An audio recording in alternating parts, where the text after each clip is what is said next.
Bismillahirrahmanirrahim. Assalamualaikum warahmatullahi wabarakatuh. Waalaikumsalam warahmatullahi Ya, wabarakatuh. Sohib Buddha dimanapun berada, berjumpa kembali bersama komunitas Tajdid Pendidikan. Ya, ini sebuah komunitas yang membahas tentang dunia pendidikan, khususnya di pendidikan Muhammadiyah yang memang banyak hal yang eh, kita perbincangkan, banyak hal yang menarik yang kalau diperbincangkan didiskusikan ini menjadi sebuah hal diskursus yang membuat progresivitas gitu ya. Baik, ini masih bersama Mas Jaki gitu ya. Iya. Mas Jaki hadir di tengah-tengah kita ini karena kemarin ketika obrolan terakhir kita tentang ini ya pondok pesantren. Pesantren, Terus saya pesantren. kan menemukan artikel ya, membaca tentang sekolah Muhammadiyah dan kaderisasi ya Sohib Buddha. Nah ini setelah saya baca artikel tersebut, ada hal kritik yang sangat tajam ya. Tajam ya. Sangat tajam. Diawali dari paragraf pertama itu artikel ini eh, mengapa sekolah Muhammadiyah itu tidak bisa melahirkan kader-kader yang bisa menggerakkan dakwah Muhammadiyah di akar rumput di masyarakat. Padahal sekolah Muhammadiyah itu jumlahnya ribuan, banyak ya. Nah, seperti itu ya. Nah, apabila dibandingkan dengan pesantren ya, Iya, pesantren iya. itu katanya lebih Lebih ini ya, militansi seperti itu. Nah, ini menggugah saya untuk menelisik ya kritik tersebut. Jadi sebuah kritik kan baik ya Mas ya, Bagus, untuk bagus, kita bagus. introspeksi, untuk kita refleksi ya sejauh mana ya kritikan itu sah-sah saja kalau menurut saya Mas Jaki ya. Baik, tentang Ismuba ya Mas Jaki, kita hari ini saya mudah kita ngobrol tentang ciri khusus ya pendidikan Iya. ciri khusus Muhammadiyah yang ada di sekolah Muhammadiyah Ismuba. Yes. Baik, gini aja Mas, pengantar dulu Mas lah sebelum saya masuk ke poin-poin karena saya juga sebagai pelaku di ini Mas di sekolah Muhammadiyah. Di sekolah Muhammadiyah dan satu lagi mengajar pendidikan ke Muhammadiyah. Iya. Ya, mengajar pendidikan ke Muhammadiyah. Nah, ini juga sekaligus Iya. introspeksi untuk saya ini ya. Saya juga menemukan itu Mas tentang kaderisasi di sekolah yang saya survei kecil-kecilan ke siswa itu ya. Iya. Tentang bagaimana minat mereka terhadap organisasi Muhammadiyah. Nanti saya sampaikan aja.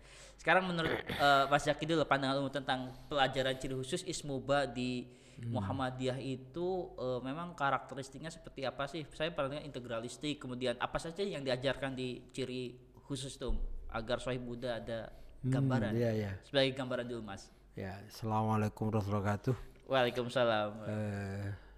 Sebagai organisasi yang tua, Muhammadiyah memang sudah tua sekali. Iya. Bahkan memasuki abad kedua. Abad kedua, 1912 seperti Itu sangat tua. Karena saking tuanya maka wajar kalau kadang ada kejenuhan. Iya. Bentuk kejenuhannya salah satunya yaitu orang mungkin bosen ya. Bosen dengan yang begitu-begitu aja. Jadi mereka merindukan hal-hal yang baru gitu. Jadi wajar muncul kritikan, sekolah Muhammadiyah mengapa tidak bisa menghasilkan kader gitu. Iya. Ya karena saking tuanya kita mungkin ada orang-orang yang merasa jenuh. Iya. Maka perlu itu namanya refreshing, di-refresh lagi gitu. Iya. Salah satu yang tertua di Muhammadiyah, yang tua itu salah satunya ajarannya ya. Ajaran Muhammadiyah yang kalau di sekolah Muhammadiyah di tingkat mulai tingkat dasar dari PAUD sampai SMA itu namanya kan Ismuba ya. Ismuba. Kalau masuk ke universitas itu namanya AIK. Al-Islam Muhammadiyah. Ya. Kalau di sekolah Ismuba, Islam, Muhammadiyah dan bahasa Arab. Ya. Itu ciri khas. Iya. Saking tuanya ajaran itu kadang orang menjadi bosan. Sebenarnya apa yang menjadi bosan karena ya bosan dengan kemasannya ya. Iya. Ya, makanya harus dibuka itu. Packagingnya dibuka lagi, dibuntel lagi, dikemas lagi yang lebih bagus. Yang lebih refresh dan baru. Ya. Walaupun kontennya sebenarnya ya Sama. kualitas sama sebenarnya. Sama. Oke. Ke Muhammadiyah itu kan setiap organisasi itu mesti punya ciri khusus. Itu salah satu cara berkembang, cara bertahan. Cara bertahan itu salah satunya menjaga ciri khusus, ciri khas. Orang kalau nggak punya ciri khusus maka dia tidak eksis. Iya. Salah satu yang membedakan jenengan sama saya itu karena punya ciri masing-masing. Iya. Ya, ciri khasan Muhammadiyah itu ya di Muhammadiyah. Iya, betul. Mungkin kalau di kelompok sebelah mungkin kita kenal, mungkin ada acara Gus Durian ya. Gus Durian ada. Kalau tempat kita Muhammadiyah. Mungkin kalau di tempat lain ada teologi, ada filsafat. Iya. Ya, khusus Muhammadiyah ada, Bang, Muhammadiyah. Dan itu memang harus dijaga. Iya, betul. Nah, dijaga Sepakat. gitu. Sepakat Mas Zaki ya, saya muda betul. Ciri khusus itu bahkan menjadi ruh ya. Ya, ruh. Sekolah Muhammadiyah. Iya, ruh. Nah, ini salah satu di artikel tersebut disampaikan begini, Mas. Memang ini ya problematika yang terjadi di lapangan seperti dalam hal sistem pengajaran yang lebih berorientasi pada hafalan. Iya. Ada hafalan. Sementara sebenarnya untuk menghasilkan kader itu perlu ada kinerja otak kanan ya, perlu praktek langsung kinerja menggunakan otak kanan. Iya. Nah, tapi ini yang di sekolah dihadapi itu kan tes-tes yang berupa kognitif juga karena memang sebuah kebutuhan ada sehingga secara di lapangan dilihat oleh seorang ya yang menuliskan kritik tersebut ya.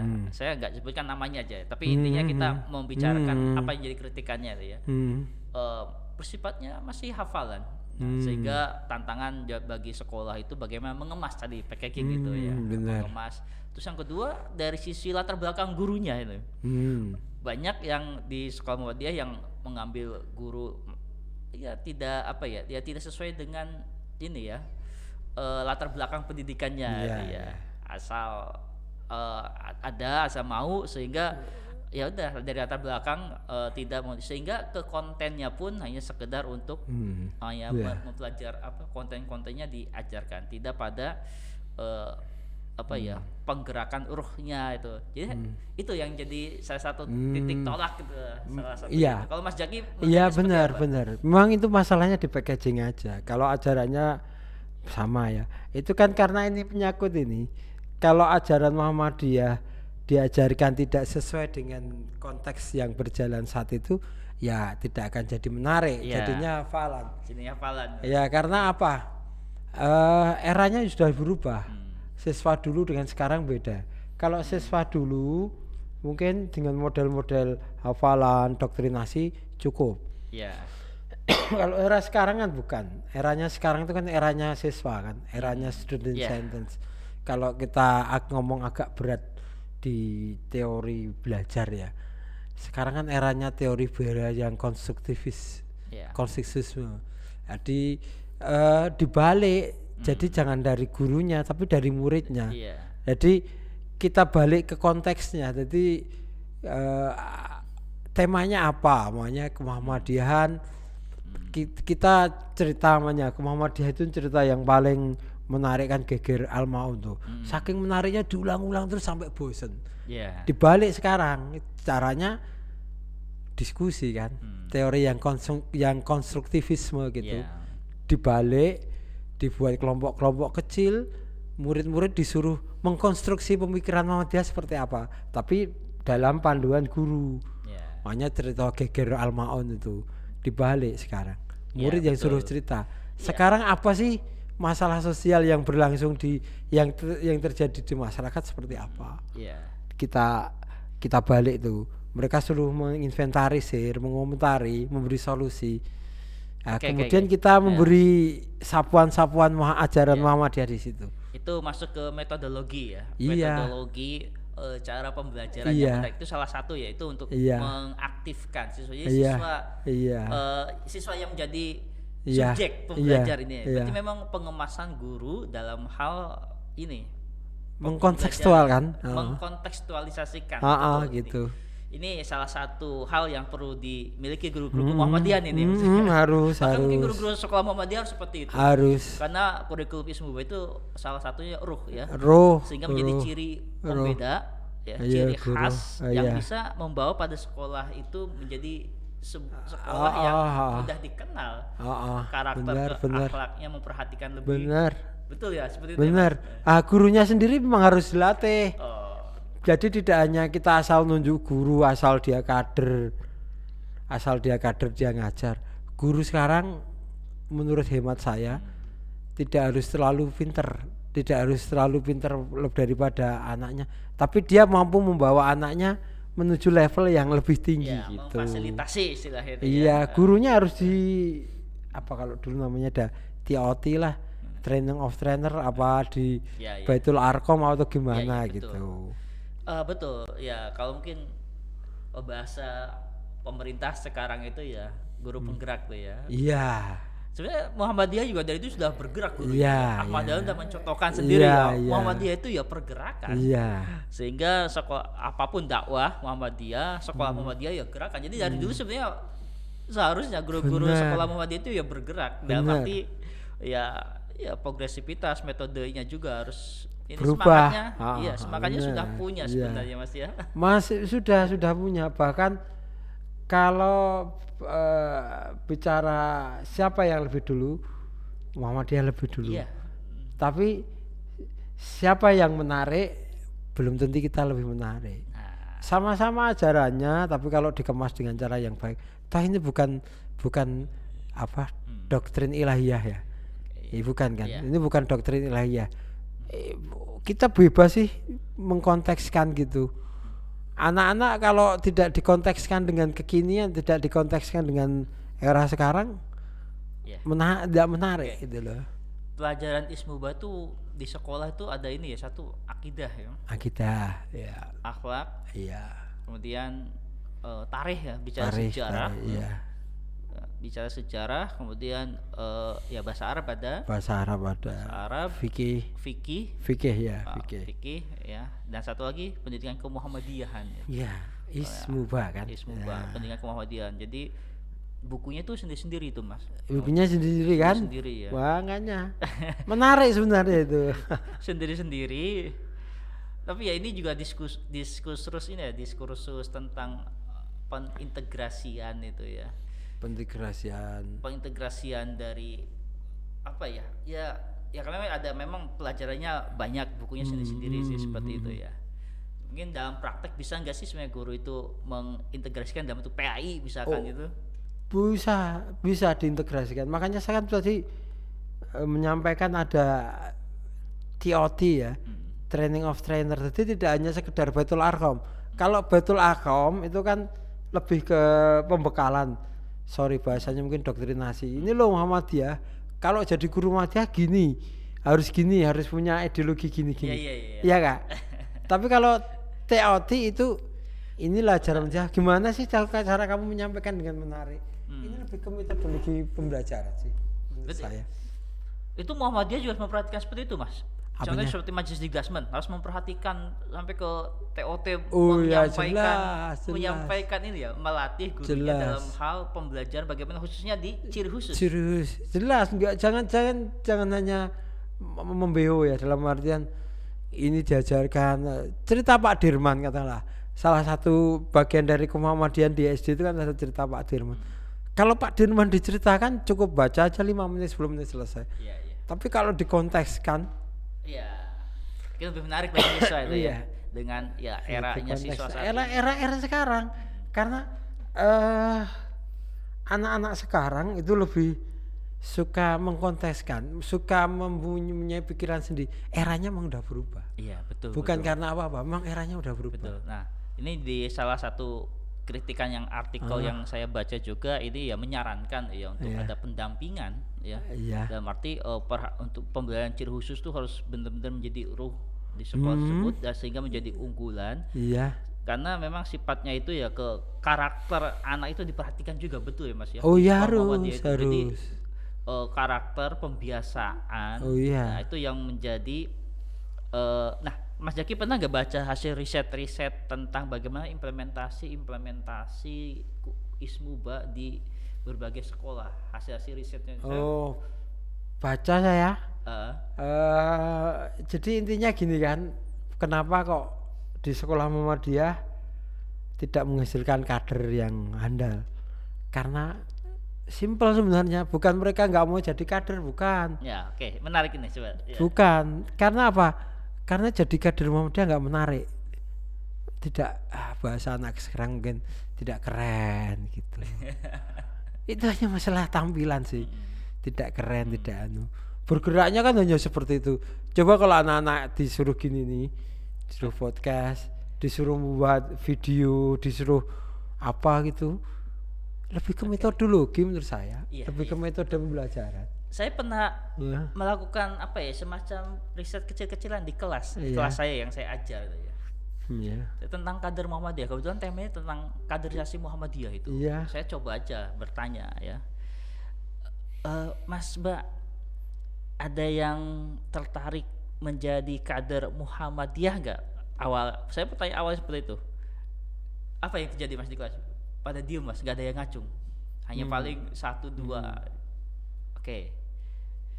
Terus gini, saya ceritakan ya kayak visi misi Muhammadiyah, tujuan, terus membantu orang seperti itu. Nah, siapa intinya dengan kegiatan itu siapa yang mendukung? Hampir semuanya. Jadi gini, terhadap tujuan Muhammadiyah itu Dukung. orang tuh mendukung, Pak.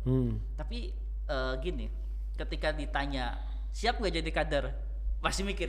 Artinya gini, mungkin ini ada perspektif dari siswa itu bahwa kader itu harus ya masuk organisasi, nanti alasannya apa? Waktunya saya nggak ada. Artinya, nah seperti itu Mas. Jadi memang ada apa ya, pemikiran bahwa ya masuk kader itu memang ke organisasi ya itu betul, karena kader itu inti yang menggerakkan.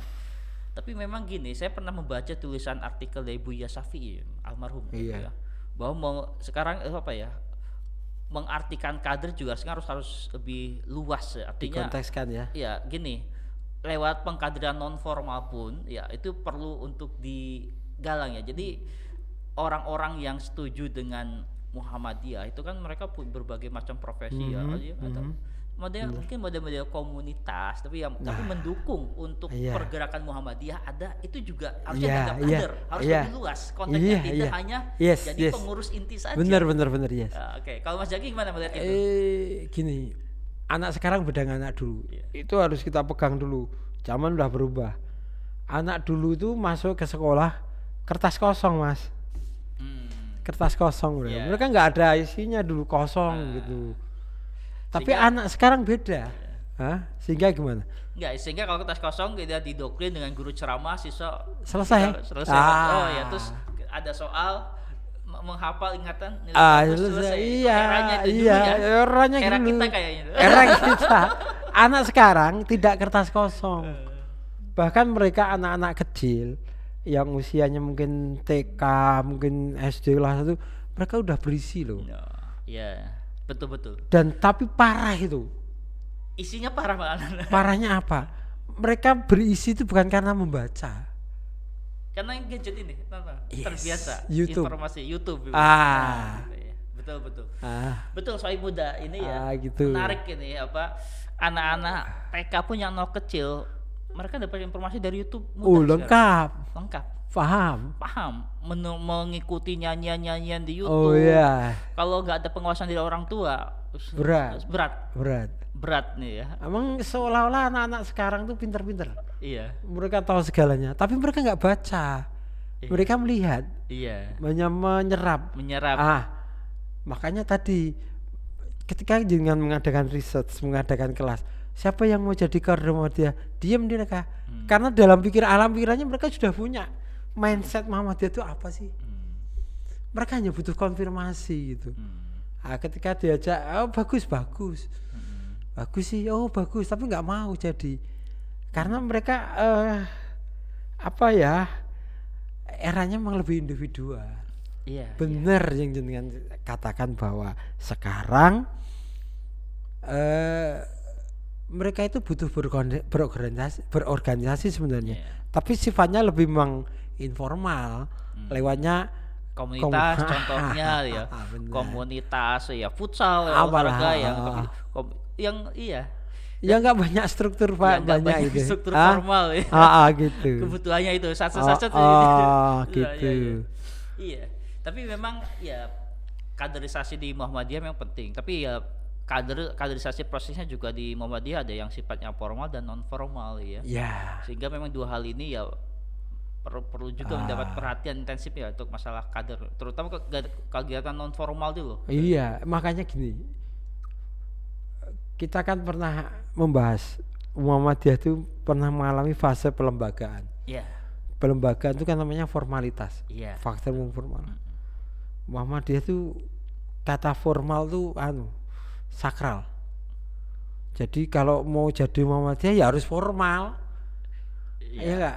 Sakral enggak? Sakral. Harus punya NB, Iya. harus punya katam. Mau jadi pengurus pun berjenjang, harus pernah ngalami di cabang daerah. Itu sebetulnya ada syaratnya kayaknya itu ya. Padahal anak sekarang nggak mau dibuat formal gitu.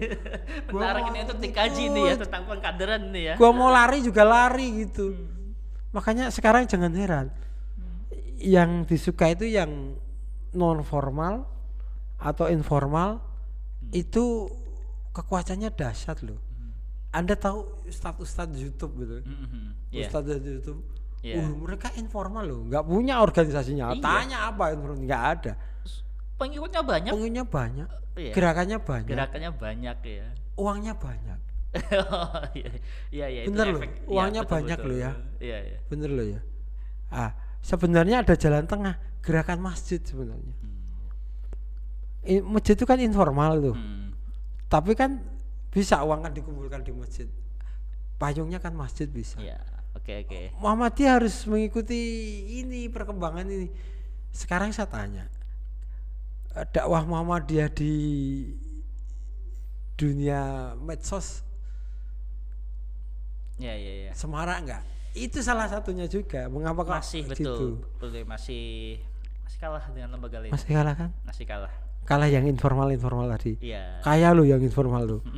Itu fakta yang menjadi refleksi bagi Refleksi. organisasi Ya. Muhammadiyah ya. Baik, kembali ke sekolah Mas Yes, Ismuba ya. monggo, Ini monggo. juga kembali ke Ismuba. Nah, gini, di unsur sekolah kan ada siswa, ada guru, ada orang tua. Yang sebenarnya ini menjadi potensi besar ya untuk kaderisasi Muhammadiyah sebenarnya untuk Besar sekali. besar sekali. Cuman ini bagaimana ya cara pengelolaannya, sinergitas orang tua, siswa, apalagi di sekolah itu ada instrumen ya pengenalan kemuhammadiyahan, ada Hizbul Waton, ya, ada tapak suci, itu jenjang untuk siswa ya itu ya. Ada tapi secara umum juga misalkan sekolah adakan pengajian ya hari Muhammadiyah ya bisa mengundang orang tua. Itu sangat besar sebenarnya Besar potensinya sekali. ya Besar untuk sekali. Ya, menurut saya sekarang mari kita kedepankan gerakannya dikedepankan. Maunya kalau Hizbul Waton ya apa sih kegiatan Hizbul Watonnya? Kepanduan tuh apa sih? Maunya camping. Ya udah sering-sering aja buat camping. Buat kayak komunitas camping gitu aja. ya. Maunya gitu. Yang menarik kemana gitu. Betul. Jadi pelibatan otak kanan dalam setiap kegiatan yang berbasis untuk kaderisasi itu ternyata memang penting ya. Artinya gini, seperti ada salah satu usulan ya di artikel yang saya baca itu, cobalah mengadakan sekali lagi namanya program live in bagi siswa itu untuk bagaimana tinggal di ranting-ranting ya. Rapat bersama ranting ya, atau cabang diterjunkan ke sana. Seperti di UMS ini gerakan AIK UMS kampus ya. Ini mengerahkan mahasiswa semester awal untuk ke Aum Muhammadiyah. Ini saya kira positif ini ya. Makanya. Iya, kemarin juga ke sini ada 12 mahasiswa baru untuk mengenal bagaimana pendidikan kemuhammadiyahan di sekolah ini. Nah, itu UMS kayaknya melakukan baru-baru ini. Baru-baru ini, setahun 2 tahun tuh. Ya. Kayaknya memang karena disadari untuk mengenalkan AIK itu ya perlu terobosan. Mahasiswanya terjunkan langsung. Ada mata kuliah khusus diberikan ke lapangan seperti itu. Saya terobosan menarik UMS itu. Oke. Sekarang mungkin untuk tingkat sekolah juga live in khususnya SMA ya mungkin ya. Kalau SMP mungkin masih SD, SMP kan masih dalam belum. Kalau SMA kan masih memungkinkan itu ya. Program live in. untuk ikut serta ke ranting. Ini salah satu terobosan juga. Kalau Mas Jaki lihatnya seperti apa ini? Ya emang kita kedepankan gerakan dulu. Kalau gerakannya maju, insya Allah nama Muhammadiyah ikut naik. Tapi kalau hanya mempromokan Muhammadiyah tanpa ada gerakan yang real, sama saja bohong. Kalau untuk anak SD SMP mungkin yang potensi itu mungkin kayak HW sama Tapak Suci. Bilang aja ayo bela diri gitu. Wah, ikut bela diri. Kemarin kan ada invitasi Tapak Suci. Bagus itu. Mereka kan mau nggak mau kan terlibat. Mau nggak mau tanpa dia sadari, mereka sadari dia jadi Muhammadiyah. Itu HW. Ya. Sering adakan camping, sedangkan Camping. ke mana, ke daerah-daerah yang menarik, menyenangkan, yang di situ ada pengurus Muhammadiyahnya, dikenalkan ini Pak Ketua Cabang, ini Pak Ketua Ranting, ini cabang sini punya kegiatan wahnya eco-green, kan menarik itu. Menurut saya harus kegiatan-kegiatan yang mengedepankan gerakan dulu. Ya kalau SMA mulai dikenalkan ke ranting-ranting, ya datang mengenalkan, sekedar bersilaturahim. Live in. Gitu. Oke. Ini salah satu program yang menarik ya untuk penguatan kader di Muhammadiyah ya, untuk menjawab kritikan itu tadi ya. Tapi ada tantangannya, Mai.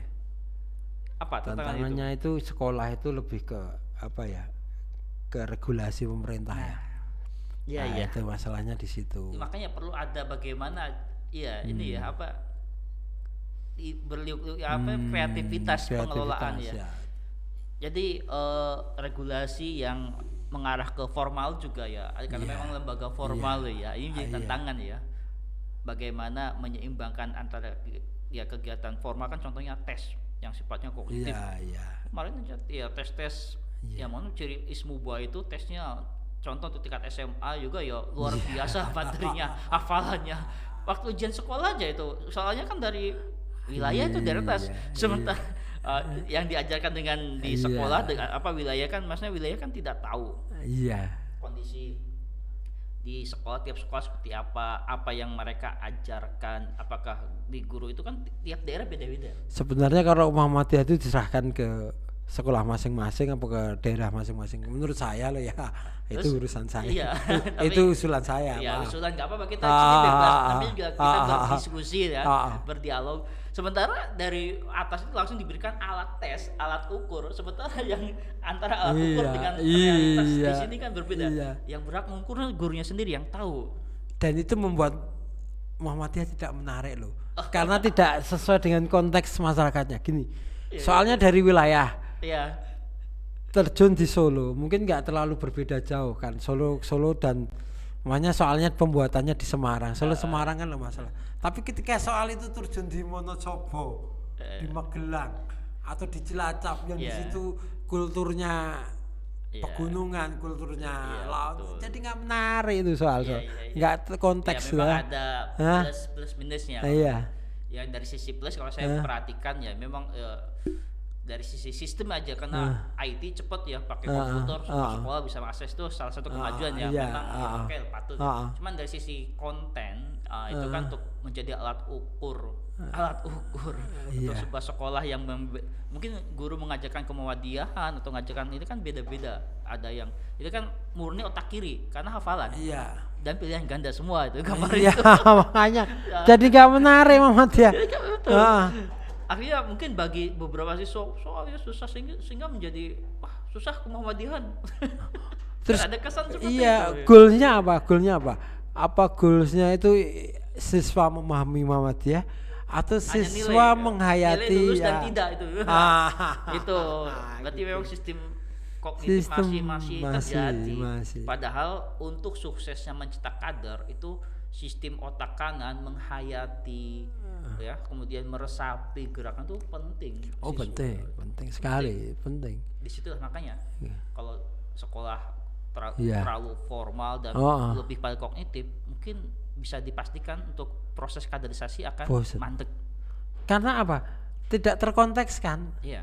nggak ada kontes, nggak ada problem solving di sekitar sekolah itu nggak ada. Iya, iya, betul betul. Ngapain gitu ah? Mungkin orang tertarik pada Muhammadiyah itu mungkin lain-lain motivasinya. Ada yang mengikuti kegiatan ini menarik sehingga ikut. Ada yang dia memang senang ikut senang beraktualisasi membantu masyarakat. Dia ikut LPB. Yes. Ada siswa, maksud saya saya pengalaman gitu. siswa di SMA MUPK aja, saya sebut aja. Itu sampai sekarang jadi aktivis LPB, Mas. Asik kan? Iya. Bahkan saya pernah waktu di sini ya, waktu dia sekolah dapat kabar ada kebakaran di dekat sekolah, dia langsung minta izin. Saya dapat informasi ada kebakaran di sini, saya mau bantu, lari izin dulu siang jam 1 itu. Langsung saya, ya silakan. Langsung bergerak Mas, membantu kebakaran di dekat sekolah dari sini. Iya. Itu dapat kabar. Itulah saya contoh. Ya memang itu calon kader itu. Sekarang jadi kader LPB, aktivis. Kader itu Sering bawa mobil ambulans, Lajis juga. Itu kan terkontekstualisasikan ya, kalau dia memang senang gitu. Jadi kader itu. Iya, kader itu hadir dari konteks itu hadir dari kebutuhan masyarakat. Iya, betul.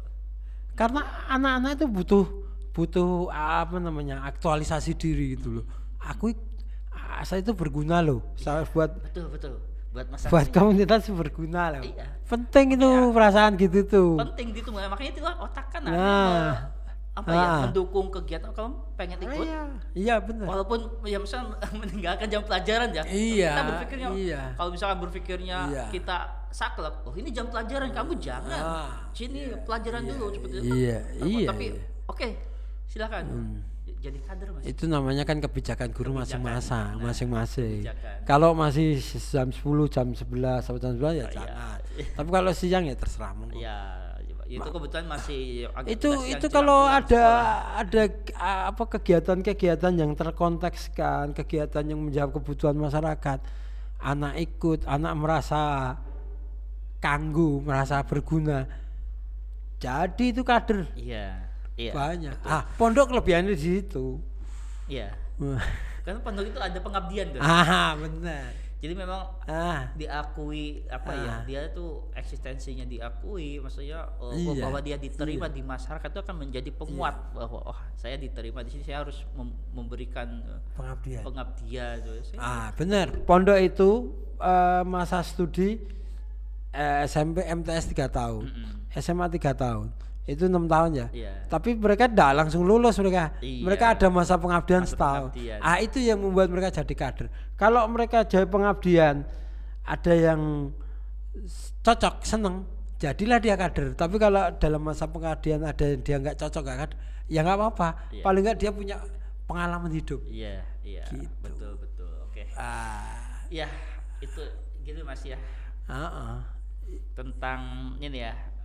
Kita diskusi tadi ngobrol tentang berangkat dari kritikan tentang kader, dan kita sudah membicarakan ya tadi tentang ismuba di sekolah. Jadi tadi penguatan kontekstualisasi, TOT, metodologi pembelajarannya, metodenya diri, orientasi siswa itu menjadi subjeknya. Kemudian ya optimalisasi otak kanan siswa dalam hal pembelajaran yang terkait dengan ismuba itu penting. Perlu ada porsinya ya Mas. Iya perlu. Ada porsi ya untuk penggunaan otak kanan. Otak kanan kan memang terkait dengan apa ya Mas ya? Kalau otak kiri kan kognitif ya, menghitung matematis. Ini lebih ke seni misalkan ya. Ke jiwa ya. Rasa jiwa itu perlu diasah juga. Jadikan kegiatan Muhammadiyah itu sebagai kebutuhan anak-anak. Ketika anak-anak sudah merasa butuh kegiatan Muhammadiyah, maka dia jadi kader. Ya kayak yang tadi, yang relawan LPB tadi. Itu karena dia sudah menjadi kebutuhan. Saya dibutuhkan kok sama orang, bangga kan. Bergerak dia jadi kader. Iya. Seperti itu. Saya juga belajar di proses itu ya. Sampai sekarang menjadi kader aktif itu. Latar belakangnya agama. Memang ada kecenderungannya dia di sana dan difasilitasi oleh orang-orang komunitasnya di LPB juga diterima. Gitu. Mesti seneng minimal kalau kumpul dengan anak-anak LPB, sholatnya jadi terurus gitu. Iya, seperti minimal kan. Mereka nggak akan meninggalkan sholat. Intinya kan semangat Al-Maun yang menolong itu Oh, ya, menolong. menolong ketika ada banjir, jadi relawan, itu kan semangat Muhammadiyah sekali itu. Oh, Muhammadiyah Itu sekali. kan spiritnya Muhammadiyah sehingga begitu Iya. terjun untuk menolong dengan jadi relawan itu juga sebuah lompatan yang luar biasa, Iya. berhasil pengkaderan Iya, itu. bener. Muhammadiyah kalau tidak terkontekskan di masyarakat sekitarnya sekolah, sekitarnya pengurus cabang, sekitarnya perguruan Muhammadiyah, mati Muhammadiyah. Muhammadiyah itu ada karena ada kegiatan yang langsung ke masyarakat. Kalau nggak ada mati. Iya. Oke, Oke. ya jadi menjawab kritikan artikel yang saya Iya, baca itu iya. kontekstualisasikan pelajaran ISBU itu menjadi salah satu kunci agar ya setidaknya lulusan Muhammadiyah ya sekolah Muhammadiyah ya Yes. lulusan sekolah Muhammadiyah ya insya Allah siap jadi kader gitu. Oh, Insya Allah siap. seperti siap. itu ya. Saya punya pengalaman memang relawan tuh yang di LPB itu kegiatannya simpel sih. Cuma bantu-bantu kalau ada kebakaran kan memang tetap si fireman, pemadam kebakaran yang itu utama, tapi mereka bantu. Rasa dibutuhkan itu penting, Mai. Makanya di Solo tuh ada relawan Suja. Ada Dulu ketika COVID kan ada tim Kamboja atau apa tim ya? Kamboja. Tim Kamboja itu banyak dari relawan dan pemuda yes, gitu ya. yes. Yang mengurusi jenazah itu. Iya, Mas Izal itu. Teman kita itu ya. Wah, itu hebat itu. Ya, Komandan Kokam. Oh ya, itu paling keren itu. Iya. Ya, tapi memang fashion orang beda-beda ya kita. Yes. Ada yang memang di gerakan amal, ada gerakan ilmu juga ya Mas ya. Omong enggak, iya Dan diskusi. bisa. Semua jadi di Muhammadiyah yang namanya gerakan ilmu dan gerakan amal itu dua hal yang penting. Kalau gerakan intelek, Iya. gerakan ilmu mungkin gini-gini nih. Iya. Diskusi-diskusi gini. Kita sekarang masuk gerakan ilmu loh ini. Itu. Makanya teman-teman adik-adik yang mau berdiskusi boleh ngadakan gini nih, Iya. ngadakan kajian. Kajian. Kita fasilitasi kalau bisa. Mereka kan merasa berguna. Iya, Gitu. betul. Karena memang kecenderungan orang kan beda. Ada yang memang dia senang akademisi, kemudian untuk diskusi senang, sehingga ketika ada acara diskusi ya ikut. Tapi bagi yang nggak senang, misalnya nggak hobi ya, misalnya Iya.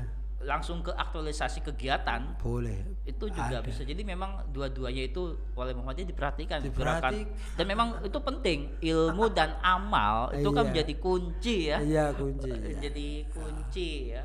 Kaderisasi ilmu dan amal itu menjadi kunci dakwah juga. Iya, benar. Oke, baik. Semoga kita bisa Iya. mengkontekstualkan. Berarti ini kita masuk pada gerakan ilmu ya Mas ini. Kita podcast ini ngobrol-ngobrol ya. Boleh. Gerakan ilmu ya. Kita hanya berdiskusi ya dan boleh. dialog. Iya, boleh. Ya untuk mencermati sesuatu hal-hal baru Memberi ya. value. Memberikan value, mengulas, ngobrol, berdialog ya seperti itu ya. Mudah-mudahan bisa memberikan manfaat. Amin. Ini gerakan ilmu Amin. dari Oke. komunitas Tajdid Pendidikan. Yes, ya. Mungkin itu aja dulu ya Mas ya. Terima kasih, Oke, ya. terima kasih Mas Jaki atas Ya. kehadirannya. Ini Iya. pemirsa Sohib Muda ya. Yes. Alhamdulillah ini kali kita ngobrol mengalir ini ya. Ngalir. Mengalir tentang sekolah dan kaderisasi ya. Yes. Berawal dari ada kritikan di bawah sekolah Muhammadiyah tidak mampu menghasilkan kaderisasi, ternyata ada jalan keluarnya. Kalau untuk menghasilkan kader yaitu bagaimana Ismuba itu packaging ya, pengemasannya itu harus Dirubah. kreatif, dirubah agar menarik, dikonseptualisasikan dan penggunaan otak kanan itu dipergunakan juga diseimbangkan ya. Otak kiri oke lah dalam hal kognitif karena pengetahuan juga penting. Yes. Tapi harus diimbangi dengan Yes. jadi seimbang otak kanan otak kiri optimalisasi siswa itu Yes. sehingga mungkin bisa menjawab ya bahwa insya Allah sekolah Muhammadiyah juga siap menelurkan kader-kader Muhammadiyah karena contohnya sudah ada yang terjadi ada di SMA PK sudah ada real contoh ya, seperti itu lulusannya ada yang aktif di HW pengurus ya Ada sawe. langsung begitu lulus masih sampai sekarang sampai mahasiswa pun masih di HW ada yang di LPB seperti itu Kita lengkap loh. Tinggal kita memanfaatkan apa enggak gitu. iya Lengkap kita. baik. Oke, terima kasih ya. Mungkin Iya. cukup Terima kasih. Sohib Muda perbincangan kita ya tentang sekolah dan kaderisasi Muhammadiyah. Ya. Terima kasih. Mungkin kita akan berjumpa lagi di segmen-segmen yang lain dengan tema-tema yang lain yang tema-tema menarik akan kita angkat. Oke. Ya. Bisa. Ya. Terima kasih. Kita akhiri saja Mas Zaki ya. Sip. Nasrun minallahi wa fathun qarib. Assalamualaikum warahmatullahi wabarakatuh. Waalaikumsalam warahmatullahi wabarakatuh.